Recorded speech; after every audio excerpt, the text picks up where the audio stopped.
اشرح لی صدری ویسر لی امری واحلل عقدۃ من لسانی یفقہوا قولی اعوذ باللہ من الشیطان الرجیم بسم اللہ الرحمن الرحیم قد سمع اللہ تحقیق سن لیا اللہ تعالیٰ نے۔ سورۃ مجادلہ سے یہ پارہ شروع ہوتا ہے اور مزید پھر سورۃ تحریم، سورۃ ممتحنہ، سورۃ طلاق، سورۃ صفات، گھریلو زندگی کے متعلق احکامات، مشورے، انفارمیشن موجود ہے۔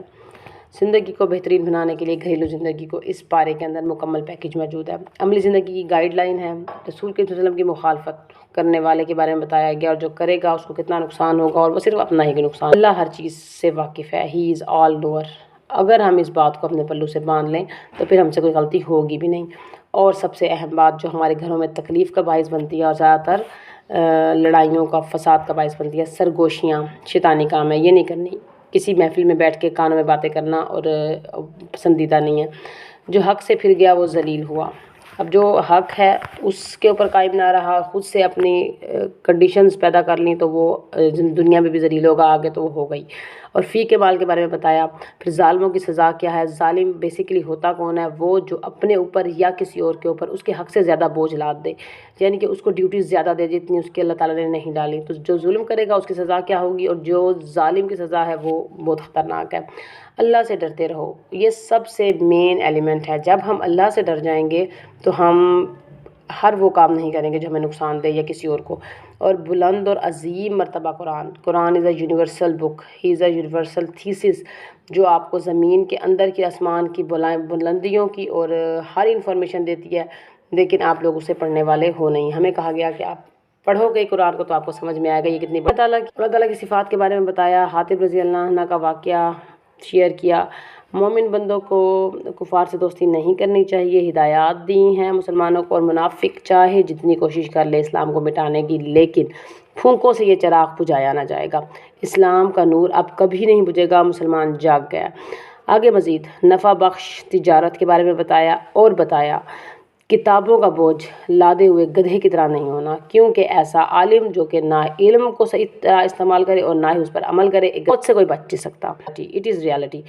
اور جمعے کے دن کے بارے میں بتایا، جمعے کا دن کیا ہے، اس کی اہمیت کیوں ہے، تجارت اور عبادت کا آپس میں کنیکشن بتایا۔ صلاۃ الجمعہ کی کیا اہمیت ہے، تجارت اور عبادت اکٹھے نہیں چل سکتے، جب عبادت کا ٹائم ہوگا تب عبادت، اور جب تجارت کا ٹائم ہوگا تو آپ اس میں تجارت کریں، مکس اپ مت کریں۔ اللہ منافقین کے نفاق کو ظاہر کرتا ہے، تو آپ اس بات میں نہ رہیں کہ آپ دوسروں کے سامنے اگر منافق بن کے رہو تو وہ بات ظاہر نہیں ہوگی، ایسا کبھی بھی نہیں ہوتا۔ اگر ریالٹی میں آپ نہ دیکھا جائے تو ایسی کوئی بھی بات جو آپ کے دل میں ہے یا کہیں بھی آپ کسی کی برائی کرتے ہو، ایسا ممکن ہی نہیں ہے کہ وہ ریویل نہ ہو، ریویل بھی ہوگی، اور اس کے بعد جو نقصان آپ کسی کا کرتے ہو وہ آپ کا ہوگا۔ اللہ تعالیٰ کسی اور کو حق دیتا ہے کہ وہ آپ کے بارے میں برائیاں کرے، اس سے برائیاں پھر پھیلتی ہیں، یہ ایک چین کی طرح چلتا ہے۔ اگر آپ اس کو روک دو تو آپ کی طرف آنے والی ہر برائی روک دی جائے گی۔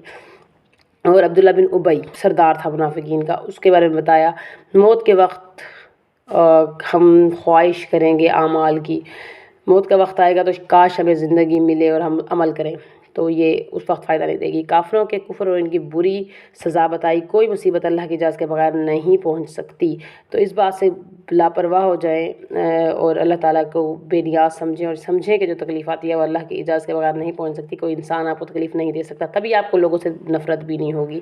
اور طلاق کے مسائل بتائے۔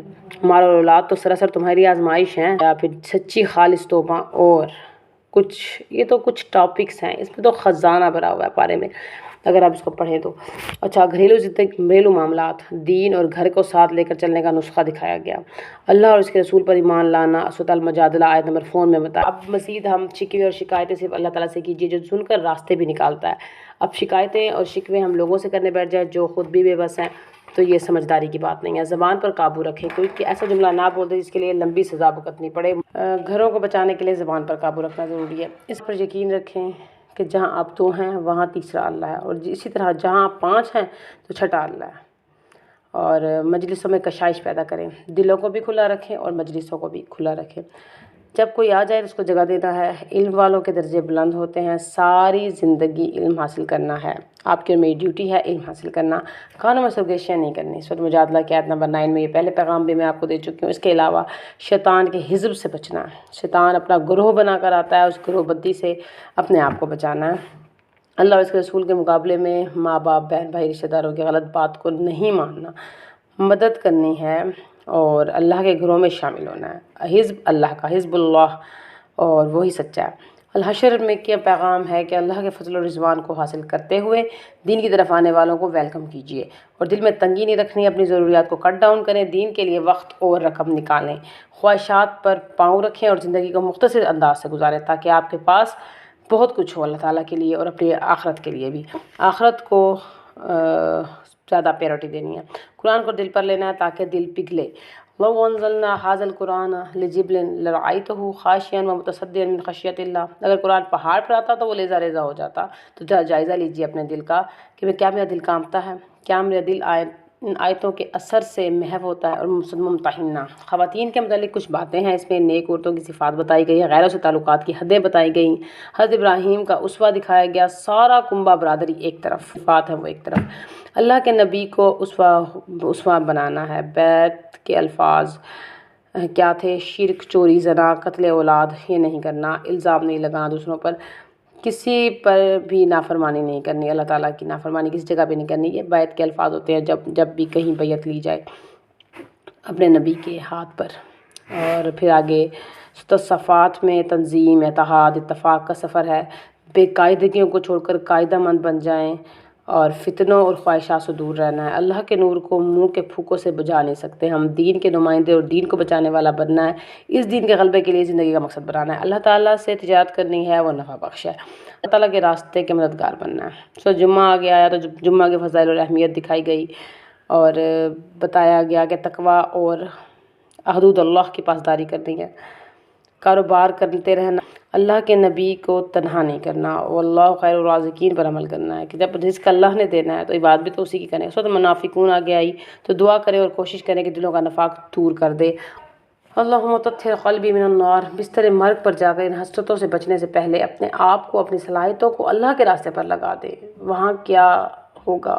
لو اخرتنی الی اجل قریب ولئن یؤخر اللہ نفسا اذا جاء اجلها۔ پھر آگے سورۃ التغابن، قیامت کے دن کے غبن کا کیس ہوگا، ہم اپنے ماں باپ اور اولادیں ہماری نیکیاں کھا جائیں گی، ہمارے اپنے ماں باپ، ہماری اولادیں، ہمارے داماد ہماری نیکیاں کھا جائیں گی، ہماری ساری نیکیاں پڑی رہ جائیں گی، کوئی آئے گا گناہ لے کر، ایک چھوٹا سا گناہ لے کر آ جائے گا اور ہمارے دل کا کینہ، بغض، یہ ہماری چیزوں کو ختم کر دے گا۔ ہم نے اپنے آپ کو چھان کر شوہر بیوی کے رشتہ داروں کے ساتھ جو معاملہ کرنا ہے بڑا ہی مناسبت سے کرنا ہے۔ وَإِن تَعْفُوا تَصْفَحُوا وَتَغْفِرُوا فَإِنَّ اللَّهَ غَفُورٌ رَحِيمٌ وَإِنَّمَا أَعْمَالُكُمْ وَأَوْلَادُكُمْ فِتْنَةٌ۔ اسی لیے کہا گیا ہے کہ ہمارا اولاد فتنہ ہے، کہ اپنی اولاد کے لیے اپنے حق کے راستے سے نہیں ہٹنا، حق کے راستے پہ قائم رہنا ہے، کیونکہ قبر میں آپ اکیلے ہوں گے۔ آخرت میں اگر آپ پر غبن کا کیس ہو گیا اور ساری نیکیاں کھائی گئیں، کیا معاملہ ہوگا؟ سب نیکیاں پڑی کی پڑی رہ جائیں گی، آپ کی اولاد آپ کی نیکیاں کھا جائے گی۔ الطلاق، التقویٰ، تو تقویٰ کی 3 ڈیٹیلز بتائیں۔ توکل سے رزق بھی ملے گا اور اللہ کافی بھی ہو جائے گا انشاءاللہ۔ ہم نے اللہ کے رسول پر اتری ہوئی روشن آیات کو اپنے عمل میں لانا ہے، اپنی ذاتی زندگی کا معاملات کو ہمارے سامنے ہے، حلال اور حرام کا کرنے کا حق کسی اور کو نہیں ہے، آپ کو ہے۔ مفتوی اعظم بھی ہوگا تو ہمیں پتہ ہوگا، وہ فتویٰ دے دے تو ہمیں پتہ ہوگا ہمارا تقویٰ کہاں کھڑا ہے۔ قوا انفسکم واہلیکم نارا، صرف خود نہیں بچنا، پھر اپنے گھر والوں کو بچانا ہے۔ یہ عمل حضرت لوط اور حضرت نوح کی بیویوں کا قصہ سنایا گیا، کس طرح سے ان کی بیویاں نبی کی بیویاں ہونے کے باوجود ہلاک ہو گئیں، اور پھر اور 4 عورتوں کا تمثل دکھایا، حضرت مریم کا اور کنواری مریم، اور امرتا فرعون کی بیوی آسیہ۔ ربنا اغفر لنا وارحمنا انت خیر الراحمین۔